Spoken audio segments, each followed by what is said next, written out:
What if Yu-Gi-Oh's level up cards were in Magic the Gathering? You'll see what I mean with Horus, the Black Flame Dragon, level 4, a level 4 fire attribute dragon with 1600 attack and 1000 defense, and the effect, control of this face-up card cannot switch. During the end phase, if this card destroyed a monster by battle this turn, you can send this face-up card to the graveyard. You can special summon one Horus the Black Flame Dragon, level 6, from your hand or deck, a level 6 fire attribute dragon with 2300 attack and 1600 defense, and the effect, this card is unaffected by spell effects. With the exact same summoning conditions, to special summon one Horus the Black Flame Dragon, level 8, from your hand or deck, a level 8 fire attribute dragon with 3000 attack and 1800 defense, and the effect, cannot be normal summon or set, must be special summoned by Horus the Black Flame Dragon, level 6, and cannot be special summoned by other ways. During either player's turn, when a spell card is activated, you can negate the activation, and if you do, destroy it. You must control this face-up card to activate and resolve this effect. Converting this card, I would make it a 4-cost legendary bird dragon deity with 1 blue, 1 red, and 2 generic, and the effect, level up, 1 generic, put a level up counter on this card, level up only as a sorcery, level 0, 4 power and 2 toughness, level 4 to 7, Shroud. This card can't be targeted by spells or abilities, 5 power and 4 toughness, level 8 plus, Shroud, 1 blue, 1 red, counter target activated ability, triggered ability, or non-creature spell.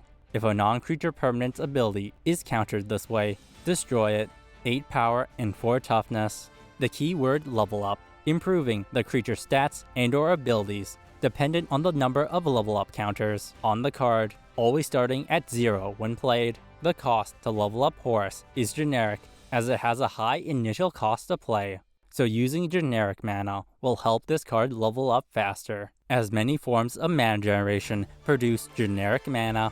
This card has level up instead of summoning a stronger version of itself after it does a very specific action to imitate getting stronger over time without the complicated setup to do so.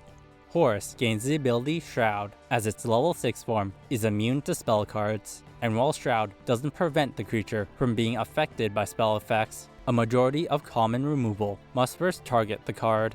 It gains Shroud at level 4, since immunity from being stolen is basically not an effect, since it happens so infrequently, and having to pay 4 mana for just Shroud and a stat boost isn't too much to ask for.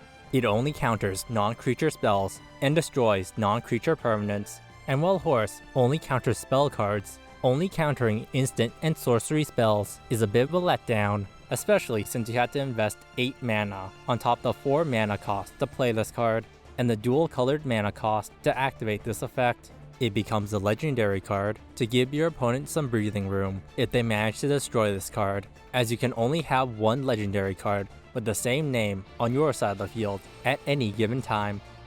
It has 4 power and 2 toughness when first played, as I would consider every 500 stat points in Yu-Gi-Oh! To be equivalent to 1 stat point in Magic.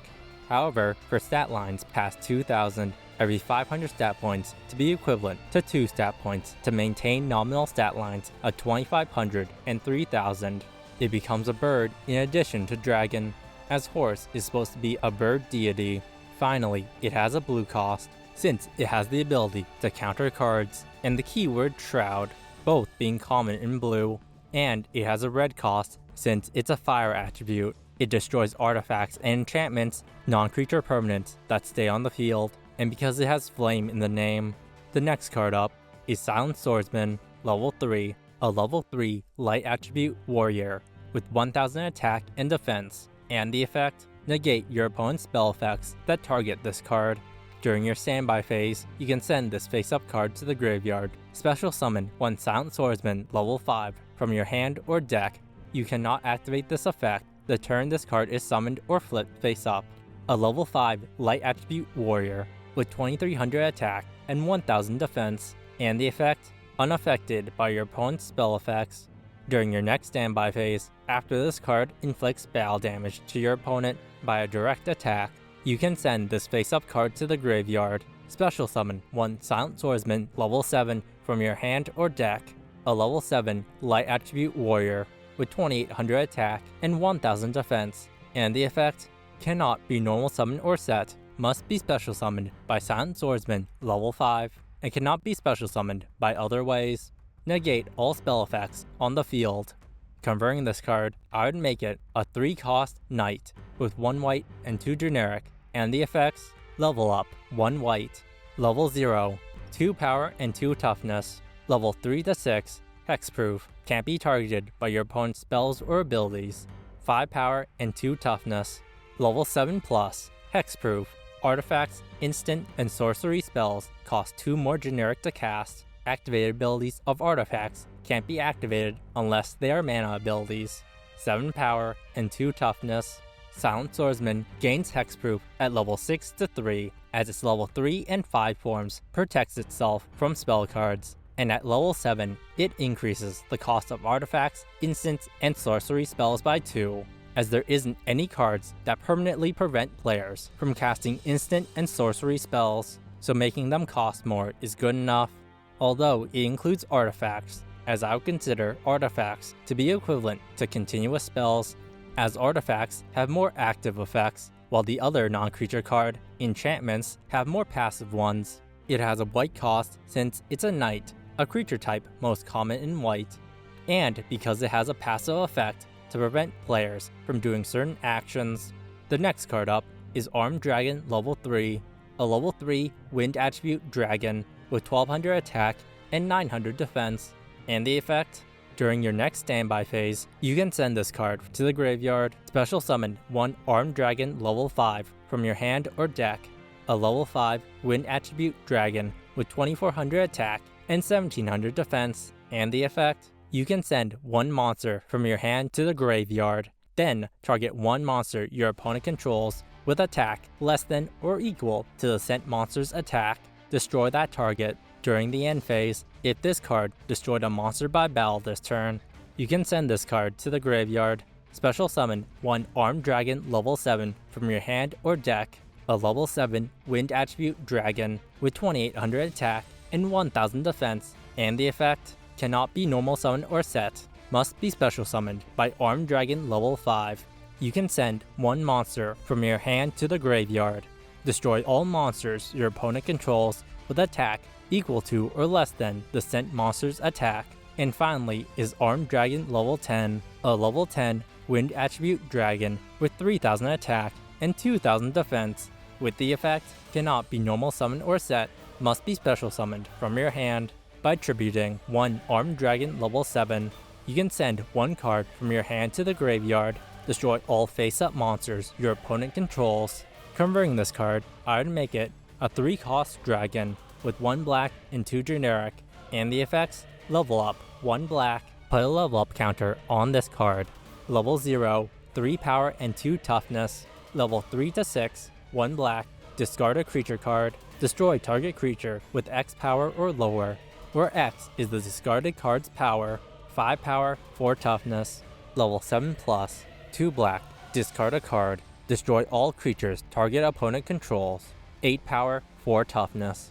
Even though Armed Dragon level 3 doesn't have any effects, having to wait 5 levels to get anything is a bit too expensive. You have to pay 1 black in addition to discarding a card, since there isn't really a way to limit how many times you can use this effect besides the cards in your hand. And you have to pay 2 black at level 7, since it's a one-sided board wipe for just a single card in your hand, while still being able to attack the same turn. And while this is Armed Dragon level 10's effect, getting to level 7 is hard enough as is. Finally, it has a black cost, since it destroys creatures at the cost of discarding cards, both things very common in black. The next card up is Level Up, a normal spell card with the effect: send 1 face-up level monster you control to the graveyard. Special summon 1 monster from your hand or deck that is listed on the sent monster's text, ignoring its summoning conditions. Converting this card, I would make it a 1 white cost sorcery spell with the effect: put 3 level up counters on target creature you control with level up. This card puts 3 level up counters as that's the minimum amount of counters to guarantee the creature reaches the next level up bracket on average. It only costs 1 white, as it takes a lot of counters to get anything useful, and the best level up cards cost only 1 mana to level up anyways. Finally, it has a white cost, as white has the most level up cards besides blue. The next card up is Level Down, a quick play spell. With the effect, select one face-up level monster on the field to activate this card. Return the selected card to its owner's deck and special summon one monster from the owner's graveyard to their side of the field with the same name but lower level, ignoring its summoning conditions. Converting this card, I would make it a 2-cost instant spell with 1 blue and 1 white. With the effect, shuffle target creature with level up into its owner's library, and then return target creature with mana value X or less and level up from target player's graveyard to the battlefield with X number of level up counters -2, where X is the amount of level up counters on target shuffled creature. Level Down gives the creature returned to the battlefield level counters, as when level creatures get returned to the field, their level gets reset to 0. So jumpstarting them with level counters cushions the blow, even if they do get 2 less level counters than the creature shuffled, as the monster's levels go up and down by 2, meaning that the creature summoned must be 2 levels lower than the sent monster. It costs 2 mana since it lets you swap out level creatures without too much drop off at instant speed, giving you a defensive option if you really need it, or pivot to a harder to level up creature. Finally, Level Down has a blue cost since it shuffles creatures back into the deck, and a white cost since it returns a creature from the graveyard. The last card to be converted is Level Modulation, a normal spell card. With the effect, your opponent draws 2 cards. Special summon 1 level monster from your graveyard, ignoring its summoning conditions. The monster that was special summoned by this effect cannot attack nor activate or apply its effect this turn. Converting this card, I would make it a 3-cost sorcery spell with 1 blue, 1 white, and 1 generic, and the effect, you may let target opponent draw 2 cards rather than pay the spell's mana cost. Return target creature with level up from your graveyard to the battlefield with X number of level up counters, where X is that creature's mana value. It gives you the option to give your opponent 2 cards in order to use this card's effect, as in many cases you rather pay the full cost. It grants a level boost, so you don't have a vanilla at the cost of 3 mana. You only have to pay 3 mana to return any level up card to the battlefield, as level up cards are not very strong, even with the level counter boost, on top of requiring 2 different colors to cast. Finally, it has a blue cost, since it lets players draw cards. If there's anything I should have changed, or any ideas on cards I should convert next, please let me know in the comments below, or on my Discord and Patreon for more behind the scenes stuff. And if you like this video, you should check out this one, where I converted Magic the Gathering's cats into Yu-Gi-Oh! Winged Kariba was what really changed the game. Now this is where it's really started getting good. You had to work really hard to summon Winged Kariba level 10, you fucker. No, you didn't. You had to rely on your opponent being a dumbass.